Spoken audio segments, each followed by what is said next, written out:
السلام علیکم، ایک اور نئی خبر کے ساتھ میں ہوں محمد اشتیاق قادر۔ آپ دیکھ رہے ہیں میرا یوٹیوب چینل جناب ایچ ڈی نیوز۔ آج ایک بڑی اہم خبر سے آپ کو آگاہ کرتا چلوں۔ کرم میں بھارتی فطرت الخوارج کے خلاف آپریشن کیا گیا، جس میں 7 خوارجی ہلاک اور کیپٹن سمیت 6 نوجوان فوجی شہید ہو گئے۔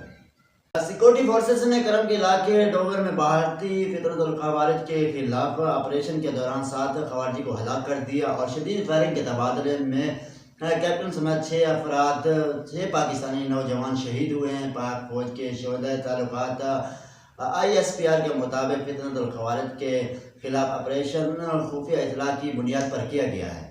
دوسری جانب ISPR نے بتایا ہے کہ شدید فائرنگ کے تبادلے میں کیپٹن نعمان سلیم سمیت 6 بہادر نوجوان جامِ شہادت نوش کیا۔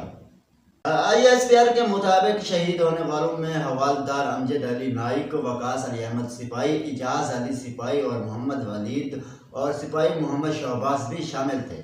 ISPR کے مطابق نعمان سلیم ایک بہادر اور نوجوان میڈیکل افیسر تھے اور جو محاذ پر میڈیکل خدمات انجام دینے کے ساتھ ساتھ دلبرانہ انداز میں لڑے اور جامِ شہادت نوش کیا۔ پاک فوج کے مطابق علاقے میں موجود دیگر بھارتی سرپرستی فطرت الخوارج کی تلاش اور خاتمے کے لیے کلینس آپریشن جاری رہے گا۔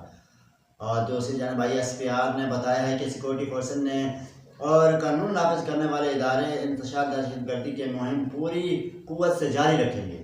پاک فوج کا کہنا تھا کہ ملک سے بیرونی حمایتی یافتہ دہشت گردیوں کے نسل کا مکمل خاتمہ کرنا ہے، اور اس طرح کی ویڈیو دیکھنے کے لیے ہمارے یوٹیوب چینل جناب ایچ ڈی نیوز کو سبسکرائب کریں اور بیل آئیکن لازمی کریں، کیونکہ ہر آنے والی ویڈیو آپ تک پہنچ سکے۔